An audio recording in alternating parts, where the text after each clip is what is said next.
एकीकृत समाजवादीसँग एकता हुन्छ भनेर सोद्धा ओली भन्छन्, कार्यकर्तालाई पार्टी प्रवेशमा रोक लगाएका छैनौँ। नेता भनाउँदालाई हामी पार्टी प्रवेश गराउँदैनौँ। बन्चरी डाँडावासीसँग 19 बुँदे सहमति भएपछि मन्त्री रामकुमारी झाँक्रीले मागिन् माफी। सिजडोलमा भएको गल्ती बन्चरी डाँडामा दोहोरिनु हुँदैन र दोहोरिँदैन पनि, फोहोर उठाउन सहयोग गर्नुहोस् भन्दै माफी मागिन्। रामकुमारी झाँक्रीले गृह मन्त्रालयका हाकिमका पत्नीहरू नै मिटर ब्याज असुलीमा संलग्न छन्। सांसद सुवाल, कानुन व्यवसायीले लगाए दोष, न्यायाधीशबारे मागे सहयोग। नेकपा एमालेसँग एक्लै निर्वाचन लड्ने कसैको हिम्मत छैन। एमाले अध्यक्ष ओलीको दाबी। ओली भन्छन्, मैले कसैलाई प्रधानमन्त्री बनाउँछु भनेको छैन, अफवाह फैलाउँदै हिँडिरहेका छन्।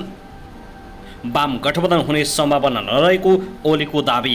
बालेन्द्र शाहलाई असफल बनाउने रामकुमारी झाँक्रीको योजना अन्ततः आफै असफल भयो।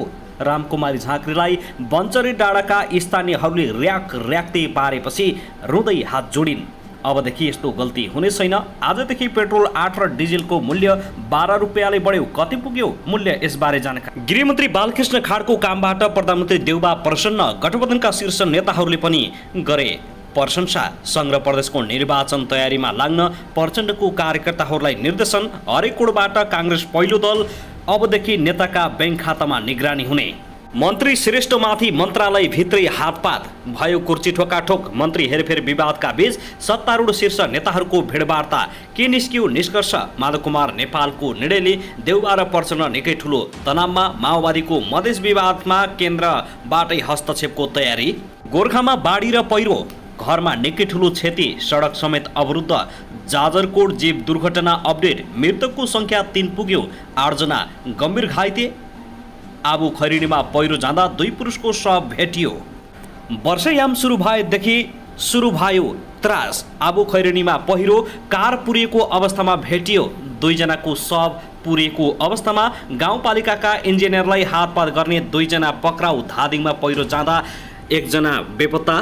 नेपाली सेनाका प्रधान सेनापति र भारतका कार्यवाहक राजदूत बीच शिष्टाचार भेटवार्ता। फोहोरमा राजनीतिक दलका फोहोरी खेल। काठमाडौँका सांसदहरू नै रमिते बन्दै। नौमती बाजा संरक्षणमा युवाहरूको सक्रियता अझै। ट्राफिक प्रहरीद्वारा 30वटा चोरीका मोटरसाइकल सम्बन्धित व्यक्तिलाई हस्तान्तरण। र एसईको रिजल्टको पर्खाइमा बसेका विद्यार्थीलाई निकै ठुलो खबर। कहिले आउँदैछ रिजल्ट, यसबारे जानकारी। जबरजस्ती करडी गर्न खोजेको आरोपमा पाल्पामा 1 जना प्रहरीको नियन्त्रणमा। पलशाहबारे आयो ठुलो खबर। कहिले छुट्दैछन् त, यसबारे पनि सम्पूर्ण जानकारी। अफगानिस्तानमा भएको बम विस्फोटमा परि 6 जनाको मृत्यु। अब हेर्नुहोस् पूरा समाचार।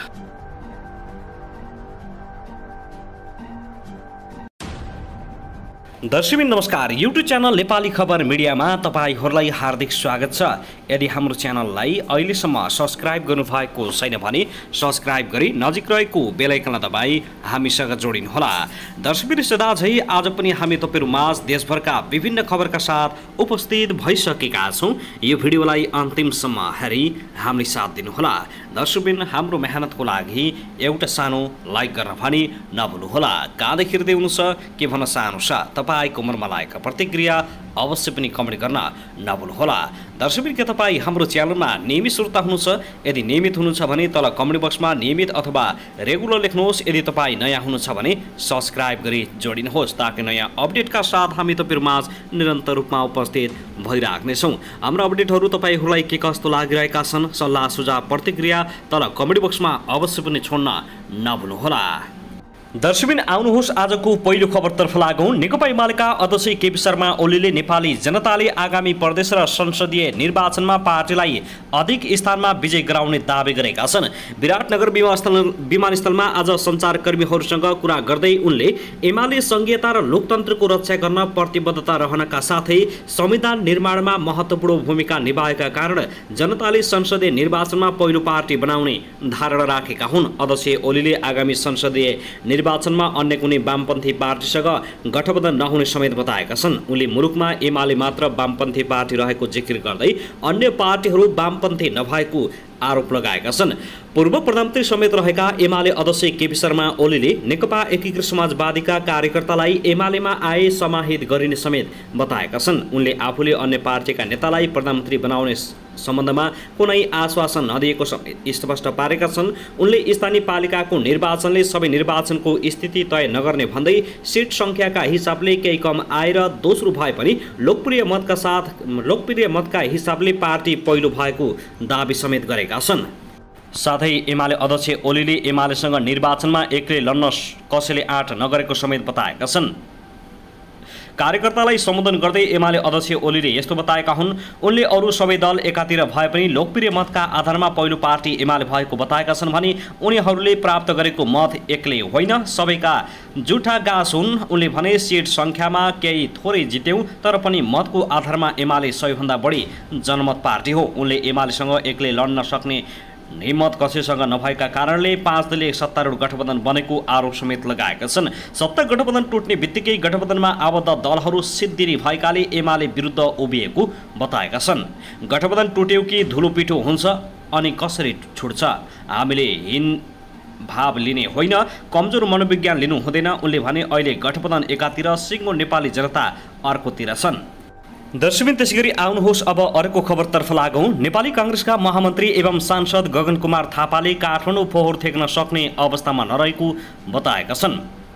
शुक्रबार शहरी विकास मन्त्रालयमा भएको ल्यान्डफिल साइट बन्चरी डाँडा र सरकारवाला निकायहरू बीचको छलफलमा महामन्त्री गगन थापाले यस्तो बताएका हुन्। उनले काठमाडौँ उपत्यकामा जम्मा भएको फोहोर विसर्जन हुन नसक्दा जनस्वास्थ्यमा असर पर्न थालिसकेको बताएका छन्। उनले विगतमा गरिएका गल्ती नदोहोऱ्याउने प्रतिबद्धता गर्दै स्थानीयहरूले अहिलेको सरकारसँग र समस्या समाधान गर्न बनेको संयन्त्रसँग विश्वास गर्न पनि आग्रह गरेका छन्। महामन्त्री थापाले जग्गा अधिग्रहण गर्ने सबैभन्दा महत्त्वपूर्ण भएकोले प्रधानमन्त्रीलाई यसबारे सबैले अनुरोध गर्नुपर्ने सुझाव दिएका छन्। उनले अहिले सरकारसँग भएको पैसाबाट नै ल्यान्डफिल साइटको जग्गा अधिग्रहणको मुआब्जा वितरण गर्न सकिने सुझाव दिएका छन्। यो जग्गा अधिग्रहणको सम्बन्धमा बजेट छुट्याउने कुरा सबैभन्दा महत्त्वपूर्ण हो। सम्माननीय प्रधानमन्त्री ज्यूलाई हाम्रो तर्फबाट आग्रह गरेर गर्न सकिन्छ। नेपाल सरकारसँग भएकै पैसाबाट मजाले काम गर्न सकिन्छ। बजेट छुट्याउँदै गर्दा हामीले ल्यान्डफिल साइटको जग्गा अधिग्रहणको लागि भनेर छुट्याउँ।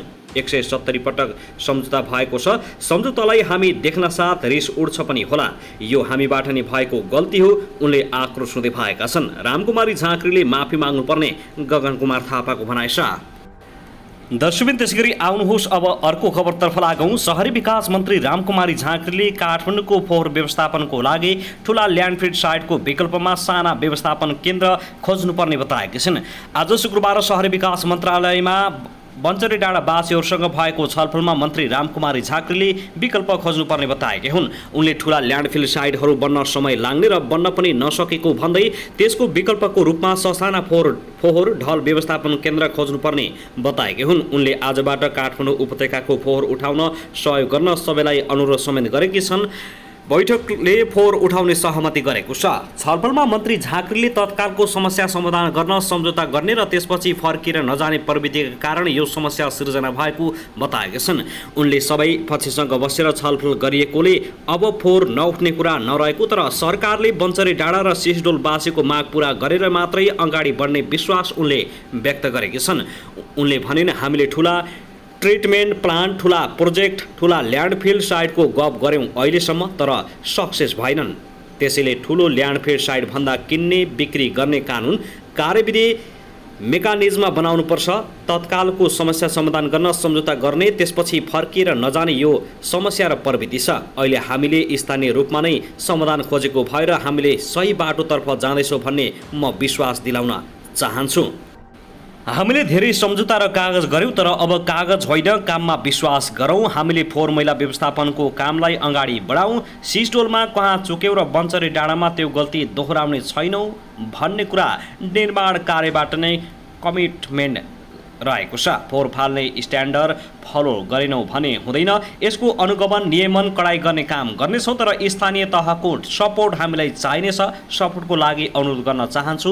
फोहोर आजबाट नै उठाउँ। केही स्थानीय तहसँग मेरो गल्ती भई म माफी माग्न चाहन्छु। आक्रोशमा आएर केही बोलेको भई सिसडोलवासी र बन्चरी डाँडाका वासीहरूसँग उनले माफी समेत मागेकी छन्। दर्शकबिन त्यसैगरी आउनुहोस् अब अर्को खबरतर्फ लागौँ। बर्दियाको मधुवन नगरपालिकामा 21 वर्षीय युवती बलात्कृत भएकी छिन्। उनलाई बलात्कार तथा भाड नाताकरणी गरेको अभियोगमा मधुवन नगरपालिका बस्ने उनकै 74 वर्षीय ठुलो बुबालाई बिहीबार साँझ प्रहरीले नियन्त्रणमा लिएको छ। ठुलो बुबाले ती युवतीलाई स्थानीय खेतबारीमा बलात्कार गरेको भन्ने खबर प्राप्त हुनसाथ इलाका प्रहरी कार्यालय ढोडरीबाट खटिएको प्रहरीले उनलाई नियन्त्रणमा लिएको हो। पीडितलाई माइती नेपाल गुलेरिया बर्दियाको संरक्षणमा राख्नुको साथै यस सम्बन्धमा थप अनुसन्धान भइरहेको प्रहरीले जानकारी दिएको छ। साथै आउनुहोस् अब अर्को खबरतर्फ लागौँ। जाजरकोटको जिल्लाको जुनीचाँदे गाउँपालिकामा जीव दुर्घटनामा परि मृत्यु हुनेको सङ्ख्या 3 पुगेको छ। स्वास्थ्य चौकी गर्खाकोटमा उपचार गर्दा गर्दै थप एकजनाको मृत्यु भएको जिल्ला प्रहरी कार्यालय जाजरकोटले जनाएको छ। उनका अनुसार मृत्यु हुनेमा जुनीचाँदे गाउँपालिका 6 की कालिका साई रहेका छन्। 2 जनाको घटनास्थलमै मृत्यु भएको थियो। मृत्यु हुनेमा 19 वर्षीय दर्शन शाही र 43 वर्षीय नाना गिरीको मृत्यु भएको प्रहरीले जनाएको छ। सुर्खेतबाट जुनीचाँदे गाउँपालिका केन्द्रतर्फ जाँदै गरेको कर्णाली प्रदेश 02-0016-0341 नम्बरको बलेरो जीप वडा नम्बर 5 को गर्खाकोट भन्ने स्थानमा दुर्घटनामा परेको थियो। घटनामा 8 जना घाइते भएको र 4 जनाको अवस्था निकै गम्भीर रहेको जाजरकोटका प्रमुख जिल्ला अधिकारी रामबहादुर साईले जानकारी दिएका छन्। साथै आउनुहोस् अब अर्को खबरतर्फ लागौँ। पृथ्वी राजमार्ग अन्तर्गत तनहुको आबु खैरेनी गाउँपालिका 4 ड्याम नजिक सडक भत्किएको स्थानमा 2 पुरुषको शव फेला परेको छ।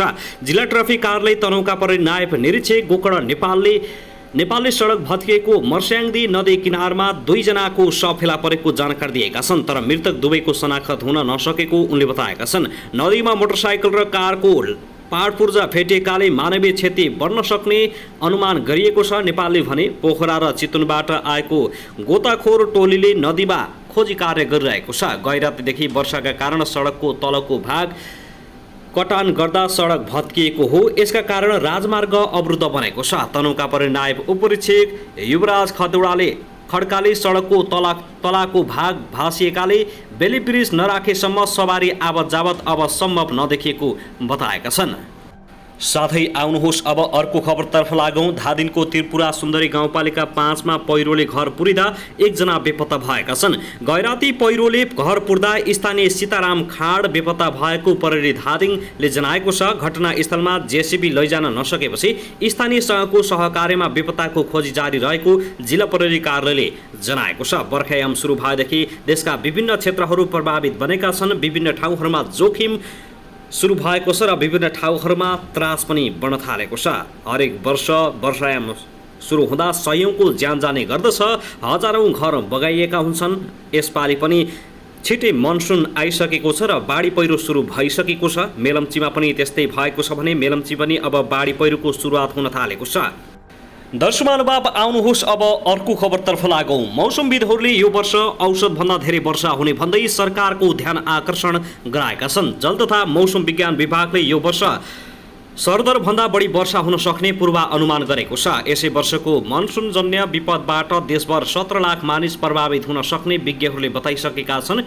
यो वर्ष नेपालमा 1 हप्तादेखि नै पूर्व भेगबाट मनसुन भित्रिएको छ। जसका कारण मौसम विज्ञ, सांसद, सरकारवाला निकायले सरकारको यस बारेमा पूर्व तयारीका लागि ध्यान आकर्षण गराइरहेका छन्। यो वर्ष प्रदेश 1 को हिमाली भूभाग बाहेकका स्थान र काठमाडौँबाट पश्चिमका क्षेत्रमा अत्याधिक वर्षा हुने मौसमविदहरूको आकलन छ। त्यस्तै प्रतिनिधि सभा र राष्ट्रिय सभाका सांसदहरूले यो वर्षको मनसुनमा विपद व्यवस्थापन र पूर्व तयारीको काममा अहिलेदेखि नै ध्यान पुर्याउन सरकारलाई आग्रह गरेका छन्। नेपाली काङ्ग्रेसी सचेतक पुष्पा भुषालले प्राकृतिक प्रकोपबाट निम्तने विपद व्यवस्थापनका लागि सरकारले अहिलेदेखि नै ध्यान पुर्याउनु पर्ने बताएका छन्। उनले बाढी प्रभावित क्षेत्रमा भएको बसोबासले अन्यत्रै सारेर बेलैमा व्यवस्थापन गर्नुपर्ने बताएका छन्। विगतका घटनाबाट पाठ सिकेर सरकारले विपद व्यवस्थापनका लागि बजेट छुट्याउनु पर्ने माग छ। सरकारले प्रभावकारी योजना र कार्यक्रम सञ्चालन गर्नुपर्ने जोडदार माग गरिएको छ। दर्शक महानुभाव आउनुहोस् अब अर्को खबरतर्फ लागौं। प्रधानमन्त्री शेरबहादुर देउवा र नेपाल भ्रमणमा रहेका अमेरिकी सेनाको इन्डो प्यासिफिक प्रशान्त क्षेत्रीय कमान्डका कमान्डिङ जनरल चार्ल्स एल फिलिन बीच भेटवार्ता भएको छ। 4 दिने औपचारिक भ्रमणमा बिहिबार नेपाल आएका फिलिनले प्रधानमन्त्री शेरबहादुर देउवासँग भेटवार्ता गरेका छन्। भ्रमण तालिका अनुसार उनी भोलि सगरमाथाको आधार शिविर पुग्नेछन्। आइतबार बिहान उनी काभ्रेको पाँचखाल स्थित वीरेन्द्र शान्ति सैनिक तालिम केन्द्र जाने भएका छन्। त्यहाँ तालिम केन्द्रबारे उनलाई ब्रिफिङ गरिनेछ। त्यसपछि उनलाई शिवपुरी लगिनेछ। शिवपुरीमा उनले नेपाली सेनाको कमान्ड एन्ड स्टाफ कलेज शिवपुरीमा रहेका विद्यार्थीलाई सम्बोधन गर्नेछन्। उनी आइतबार नै स्वदेश फर्किने कार्यक्रम रहेको नेपाली सेनाले जानकारी दिएको हो।